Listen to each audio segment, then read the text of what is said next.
네, 오늘 우리에게 주신 하나님 말씀은 예레미야 2장 14절부터 25절까지 말씀입니다. 예레미야 2장 14절부터 25절까지 말씀을 함께 읽겠습니다. 이스라엘이 종이냐 시종이냐 어찌하여 포로가 되었느냐. 어린 사자들이 그를 향하여 부르짖으며 소리를 질러 그의 땅을 황폐하게 하였으며 그의 성읍들은 불타서 주민이 없게 되었으며 놉과 다바네스의 자손도 내 정소리를 상하였으니 내 하나님 여호와가 너를 길로 인도할 때에 내가 그를 떠남으로 이를 자취함이 아니냐. 내가 시월의 물을 마시려고 애굽으로 가는 길에 있음은 어찌 됨이며 또 내가 그 강물을 마시려고 아수르로 가는 길에 있음은 어찌 됨이냐. 내 악이 너를 징계하였고 내 반역이 너를 책망할 것이라. 그런즉 내 하나님 여호와를 버림과 내 속에 나를 경외함이 없는 것이 악이요 고통인 줄 알라. 주 만군의 여호와의 말씀이니라. 내가 옛적부터 내 멍에를 꺾고 내 결박을 끊으며 말하기를 나는 순종하지 아니하리라 하고 모든 높은 산 위에서 모든 푸른 나무 아래에서 너는 몸을 굽혀 행음하도다. 내가 너를 순전한 참 종자 곧 귀한 포도나무로 심었거늘 내게 대하여 이방 포도나무의 악한 가지가 됨은 어찌 됨이냐. 주 여호와의 말씀이니라. 내가 잿물로 스스로 씻으며 내가 많은 비누를 쓸지라도 내 죄악이 내 앞에 그대로 있으리니 내가 어찌 말하기를 나는 더럽혀지지 아니하였다 바알들의 뒤를 따르지 아니하였다 하겠느냐. 골짜기 속에 있는 내 길을 보라. 내 행한 바를 알 것이니라. 발이 빠른 암낙타가 그의 길을 어지러이 달리는 것과 같았으며 너는 광야에 익숙한 들 암나귀들이 그들의 성욕이 일어나므로 헐떡거림 같았도다. 그 발전기에 누가 그것을 막으리요. 그것을 찾는 것들이 수고하지 아니하고 그 발전기에 만나리라. 내가 또 말하기를 내 발을 제어하여 벗은 발이 되지 목을 가라게 하지 말라 하였으나 오직 너는 말하기를 아니라 이는 헛된 말이라. 내가 이방 신들을 사랑하였은즉 그를 따라가겠노라 하도다. 아멘. 예레미야가 활동하던 당시에 남유다는 풍전등화의 위기 속에 있었습니다. 이미 그때 당시에는 북이스라엘은 아수르에 의해서 멸망당한 이후였고 남유다는 자기들의 형제인 동포인 그들이 아수르에 의해서 어떻게 무참히 짓밟히는 것을 그들은 두 눈으로 똑똑히 보았던 것이죠. 그리고 그 당시에 아수르를 이어서 신흥 강대국인 바벨론이 그 북쪽에 부상하고 있었고 그 남쪽에는 여전히 건재했던 애굽이 버티고 있었습니다.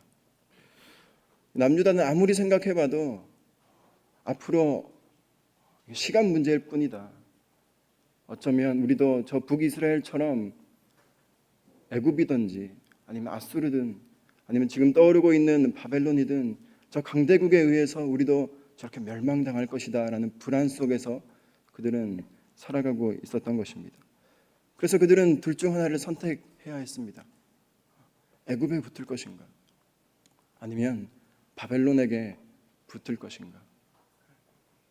그렇게 고민하며 지내던 그 남유다를 향하여서 하나님께서 그 답답하심을 토로하시는 것이 오늘 본문의 말씀입니다. 이래도 고생이고 저래도 고생이면 좀 어딜 가면 좀 덜 고생할까? 이 나라에 붙으면 좀 덜 고생할까? 저 나라에 붙으면 좀 덜 고생할까? 위에 계신 하나님은 까마득히 잊어버리고 그저 애굽과 바벨론을 저울질하는 그들을 향하여서 하나님께서는 한탄의 말씀들을 하시는 것이죠. 우리 14절부터 17절까지의 말씀을 읽겠습니다. 시작. 이스라엘이 종이냐 시종이냐 어찌하여 포로가 되었느냐. 어린 사자들이 그를 향하여 부르짖으며 소리를 질러 그의 땅을 황폐하게 하였으며 그의 성읍들은 불타서 주민이 없게 되었으며 놉과 다바네스의 자손도 내 정소리를 상하였으니 내 하나님 여호와가 너를 길로 인도할 때에 내가 그를 떠남으로 이를 자취함이 아니냐. 이스라엘이 종이냐 이스라엘이 시종이냐 어떻게 너희들이 저 원수의 나라에 가서 다시 포로 노릇을 하려고 하느냐. 사실 하나님께서는 2장 3절 말씀에서 이스라엘이 어떤 민족인지를 이렇게 고백하고 계셨습니다. 3절 말씀을 함께 읽겠습니다. 이스라엘은 여호와를 위한 성물 곧 그의 소산 중 첫 열매이니 그를 삼키는 자면 모두 벌을 받아 재앙이 그들에게 닥치리라. 여호와의 말씀이니라. 너희는 여호와의 성물이다. 내가 택한 나의 소유다. 너희는 나의 것이다.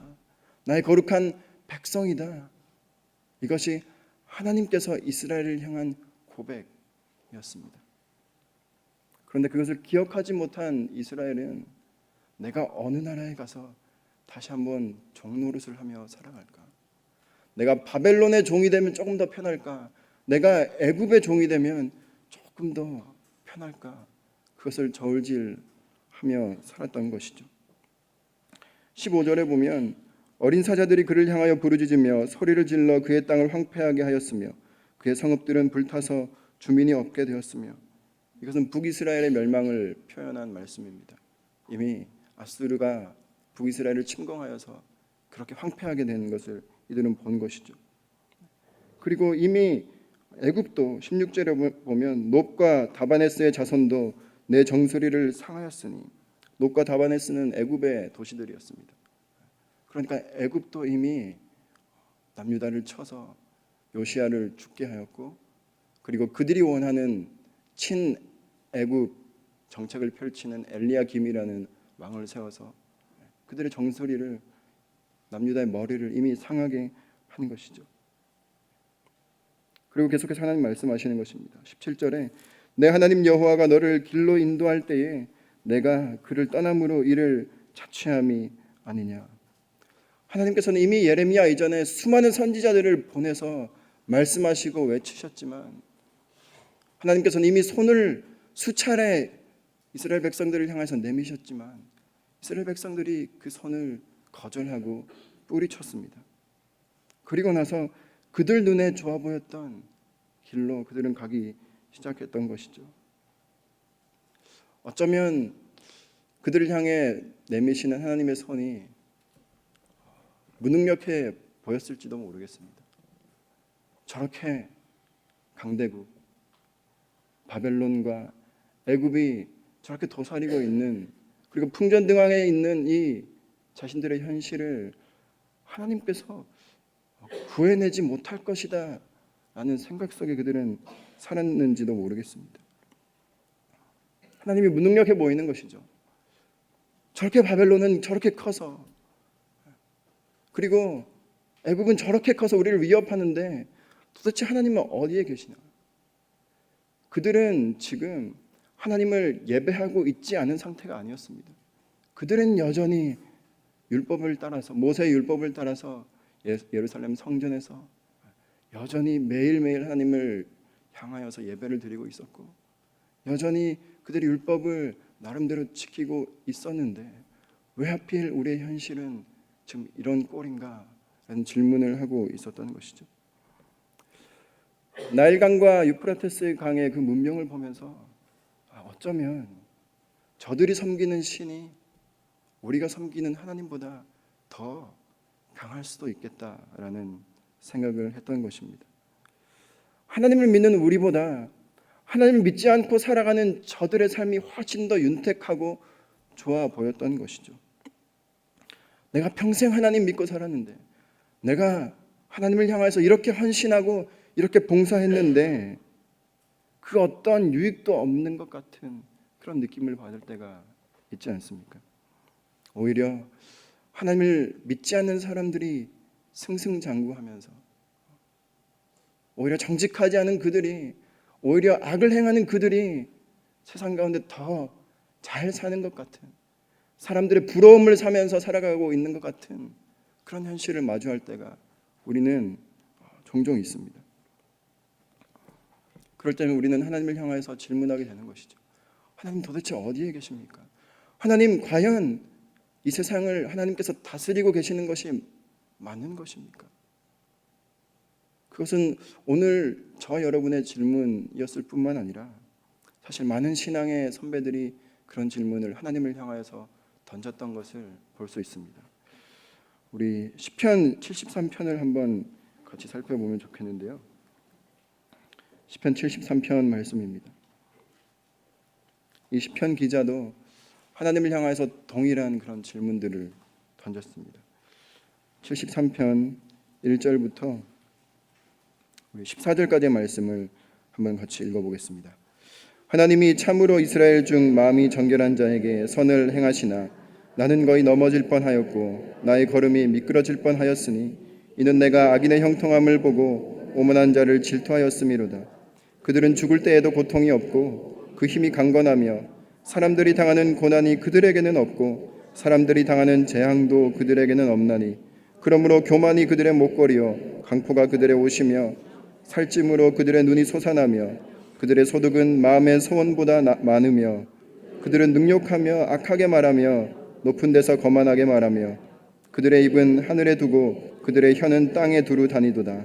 그러므로 그의 백성이 이리로 돌아와서 잔에 가득한 물을 다 마시며 말하기를 하나님이 어찌하랴 지존자에게 지식이 있으랴 하는도다. 볼지어다 이들은 악인들이라도 항상 평안하고 재물은 더욱 불어나도다. 내가 내 마음을 깨끗하게 하며 내 손을 씻어 무죄하다 한 것이 실로 헛되도다. 나는 종일 재난을 당하며 아침마다 징벌을 받았도다.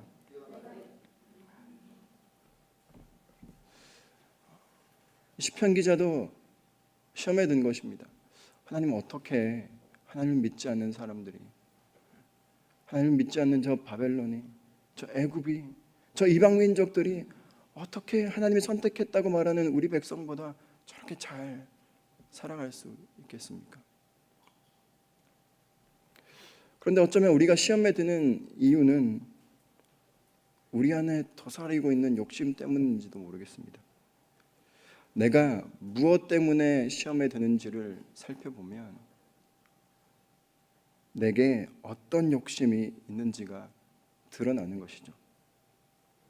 솔직히 말하면 나도 그것을 누리고 싶은 것입니다. 나도 저 악인들이 누렸던 그것을 그대로 한번 해보고 싶은 거예요. 나도 내 마음대로 할 거 다 해보고 살아가고 싶은 겁니다.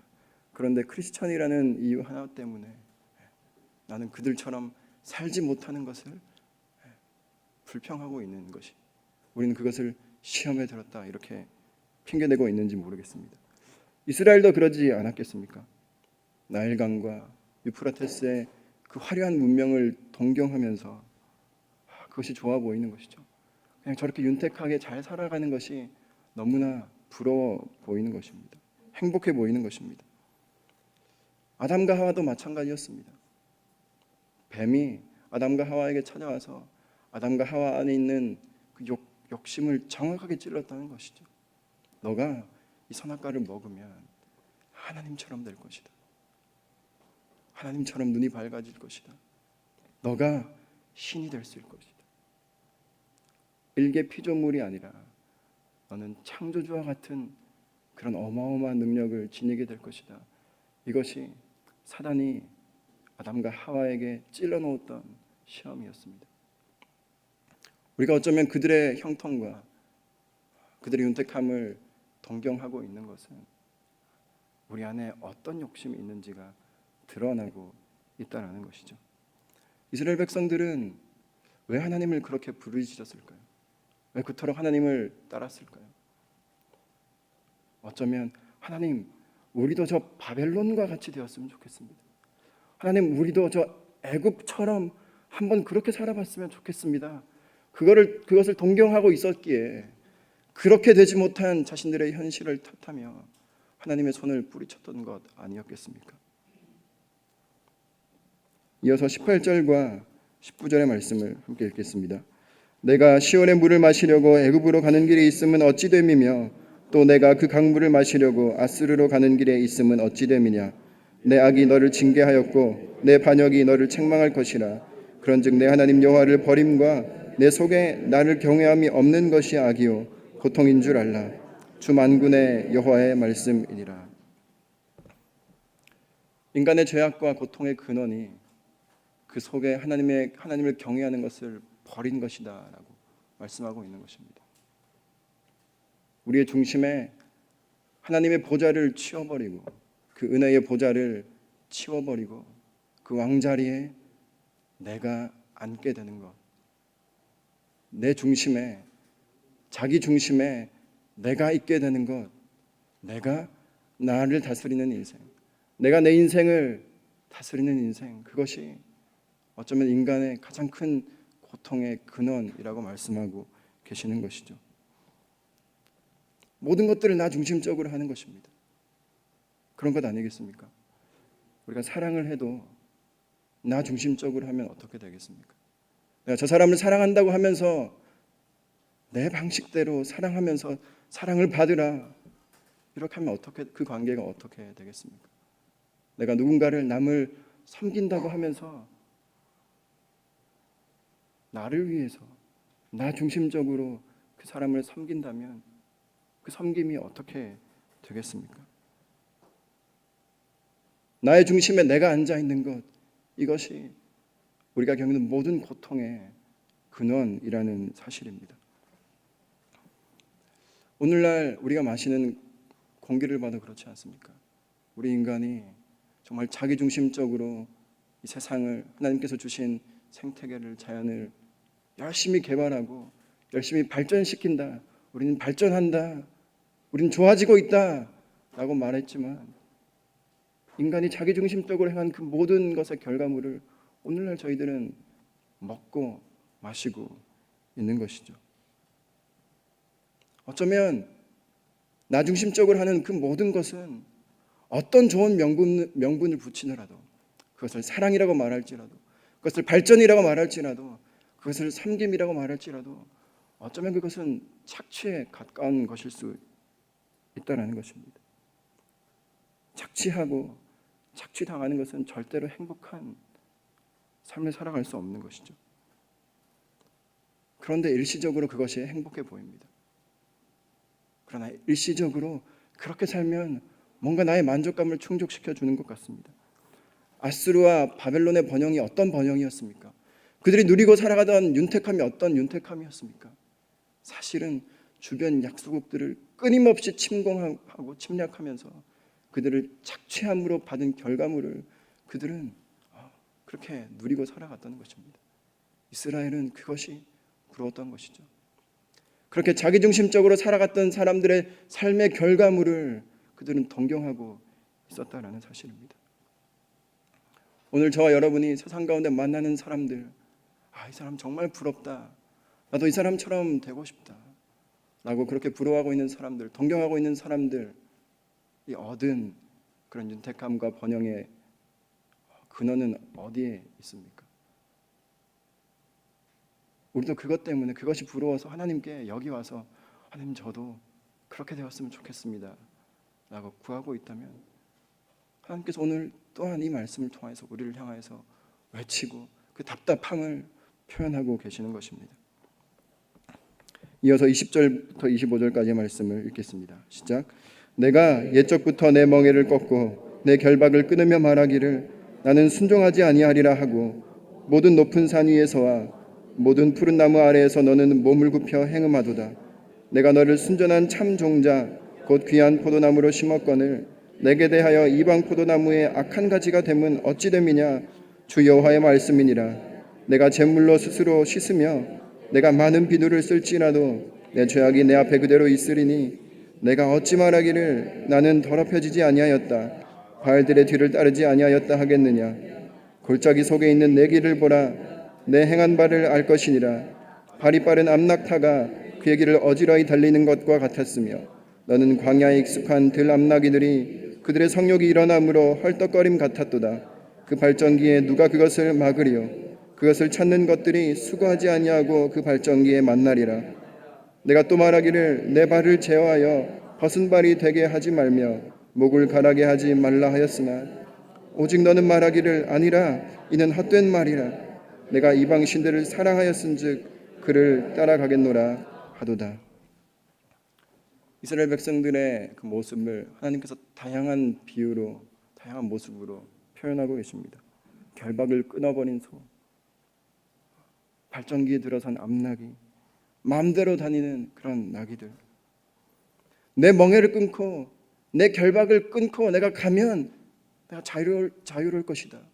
하나님께서 나에게 씌워주신 이 멍에만 없었으면, 이 결박만 없었으면 내가 정말 자유롭게 살 수 있었을 것인데, 하나님께서 주신 이 10계명 나에게 없었으면, 하나님께서 나에게 주신 이 규례와 명령들 없었으면 나도 저들처럼 정말 자유롭게 살아갈 수 있었을 텐데 했던 것이죠. 그러나 무엇이 자유입니까? 여러분, 우리가 이 땅에서 이렇게 마음껏 걸어다니고 때로는 뛰고 앉고 설 수 있는 이유가 무엇입니까? 가끔 조 목사님께서 그 말씀 가운데 비유해서 이런 비유를 많이 드셨습니다. 우리가 지구 위에서, 이 땅 위에서 마음껏 활보할 수 있는 건 우리가 중력에 묶여있기 때문이다. 그러나 그 중력이 사라지는 순간 우리는 일종의 부유물이 되어버리는 것이죠. 그런데 우리의 죄성은, 우리의 습성은 그렇게 부유물처럼 떠다니는 것을 마치 자유로운 것이라고 착각하면서 살아가게 한다는 것입니다. 나를 붙들고 있는 모든 결박을 끊어버리면, 하나님께서 이렇게 하라, 이건 하지 마라, 이렇게 하면 위험해, 이렇게 해야 돼 라고 하는 그 모든 것들을 치워버리면 내가 정말 자유로울 수 있을 텐데, 내가 하나님을 좀 벗어나 있으면 내가 정말 자유로울 수 있을 텐데, 이것이 이스라엘이 착각했던 자유였습니다. 하나님께서는 사람이 하나님 안에 매여 있을 때만 자유로울 수 있다라고 그렇게 창조하신 것입니다. 사도 바울의 서신서들을 보면요, 사도 바울은 수없이 감옥에 투옥되었습니다. 그러나 그가 갇혀 있었지만 그 어떤 자유로운 사람보다 자유로울 수 있었던 이유는 그가 하나님의 임재 안에 갇혀 있었기 때문인 것이죠. 여러분, 남성과 여성이 몇 명의 배우자와 결혼하면 자유로울까요? 몇 사람 정도와 사랑하면 자유롭겠습니까? 한 100명 정도 사랑하면 자유로울까요? 아니면 1000명 정도, 3000궁녀 이 정도 되면 내가 자유롭게 살고 있다라고 느끼게 될까요?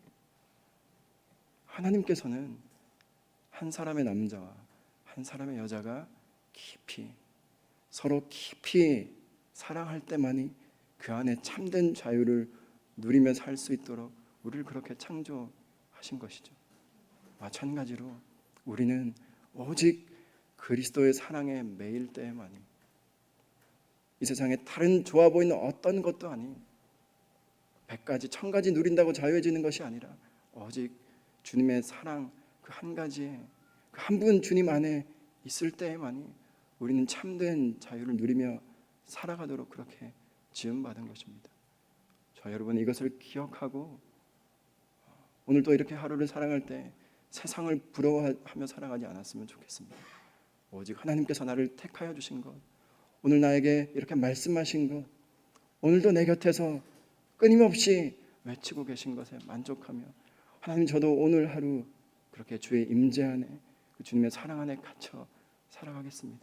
하나님, 눈을 기웃거리며 여기저기 기웃거리며 이 사람의 사랑과 저 사람의 사랑을 구걸하며 다니는 그런 자유가 아니라, 하나님, 더 깊이 주님의 사랑이 무엇인지를 깨달아 하는 그런 하루가 되게 하여 주옵소서.